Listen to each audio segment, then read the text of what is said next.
এক জঙ্গলে বাস করত এক শিয়াল আর এক শিয়ালিনী। তাদের 3টে ছানা ছিল। তারা জঙ্গলের মধ্যে এদিকে ওদিকে ঘুরতে থাকে ভালো কোনো বাসার সন্ধানে। শিয়ালিনী বাচ্চাদের নিয়ে চিন্তায় পড়ে গেছে, কারণ আজ যদি বাসা না পাওয়া যায় তাহলে হয়তো বৃষ্টিতে ভিজে বাচ্চারা খুব কষ্ট পাবে, কারণ আকাশের অবস্থা তেমন একটা ভালো না, যে কোনো সময় বৃষ্টি আসতে পারে। আরও কিছু দূর হাঁটার পর তারা একটা গুহার সন্ধান পেল। শিয়ালিনী, চলো, গুহাটা কেমন দেখে আসি। ঠিক আছে, চলো। ওগো, দেখো না, এগুলো তো বাঘের পায়ের ছাপ মনে হচ্ছে। তাহলে নিশ্চয়ই এটা বাঘের গুহা। এখানে থাকবো না, চলো। দাঁড়াও দাঁড়াও, কোথাও যেতে হবে না, আমি দেখছি কি করা যায়। ভেতরে চলো।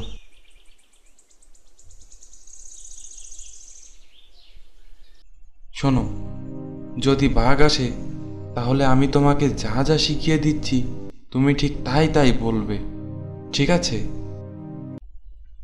এরপর শিয়াল শিয়ালিনীকে বোঝাতে থাকে বাঘ এলে তার হাত থেকে কিভাবে রক্ষা পাওয়া যাবে। এভাবেই দিন কেটে যায়। একদিন তারা দেখলো একটা বাঘ গুহার দিকে এগিয়ে আসছে।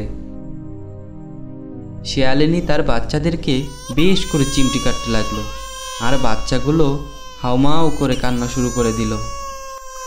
খোকারা কাঁদছে কেন? কি হয়েছে? ওরা বাঘ খেতে চায়, তাই কাঁদছে। কি বাচ্চারা বাঘ খেতে চায়? সর্বনাশ! গুহার মধ্যে নিশ্চয়ই বড় কোনো ভয়ানক রাক্ষস আছে। আরে আর বাঘ পাবো কোথায়? যা ছিল সব তো ধরে আনলাম। আচ্ছা ঠিক আছে, আমার ঝপাংটা দাও। এদিকে একটা বাঘ আসতে দেখলাম, ওকেই তাহলে ভতাং করি। অজানা ঝপাং আর ভতাংয়ের কথা শুনে বাঘের প্রাণ গেল উড়ে। সর্বনাশ! এরা এই ঝপাং আর ভতাং দিয়ে কি করবে? এখানে আর থাকলে চলবে না, পালাও! যাক, আপদ বিদায় হয়েছে। এদিকে প্রাণ ভয়ে বাঘ ছুটেই চলেছে। গাছের ওপর থেকে একটা বানর বাঘকে ছুটতে দেখে ভারী আশ্চর্য হয়ে ভাবল, আরে বাস, টাইগারটা এমনভাবে ছুটছে মনে হচ্ছে কোনো প্রবলেম আছে।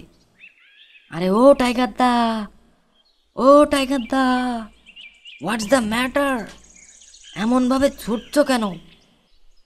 সাধে কি আর ছুটছি রে? আর একটু হলে তো আমাকে মেরেই ফেলতো। হ্যাঁ, টাইগারকে খাই? এটা আবার কেমন জন্তু? No no, you are telling lie. আমার বিশ্বাস হচ্ছে না। কি? আমি মিথ্যা কথা বলছি? ওকে ব্রো, তোমার পিঠে করে আমাকে নিয়ে চলো, তারপর দেখছি। তবে চলো, ওঠো আমার ঘাড়ে। এরপর বাঘ বানরটিকে পিঠে চাপিয়ে ওই গুহার উদ্দেশ্যে রওনা হলো। এদিকে শিয়াল আর শিয়ালিনী দেখল বাঘ একটা বানরকে পিঠে চাপিয়ে নিয়ে এদিকেই আসছে।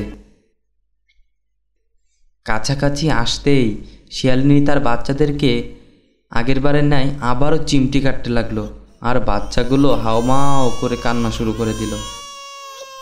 আরে বাচ্চাগুলো আবার কাঁদছে কেন? কি হলোটা কি? যতক্ষণ না ওদের বাঘ এনে দিবে ততক্ষণ ওরা ঠান্ডা হবে না।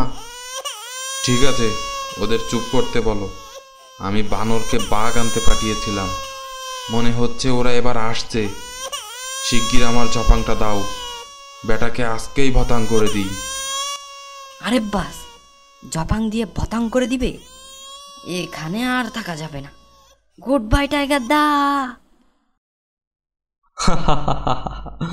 অজানা ঝপাং আর ভতাংয়ের কথা শুনে বানর গাছে উঠে পালিয়ে গেল। তারপর বাঘ মামা আর সময় নষ্ট না করে দিল এক দৌড়। এরপর শিয়ালদের আর থাকার কোনো সমস্যা হয় না। তারা মনের সুখে গুহাতে দিন কাটাতে লাগলো।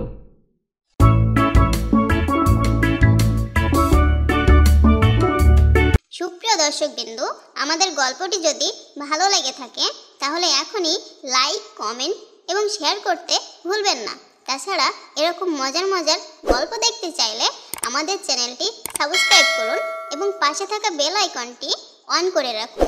ধন্যবাদ।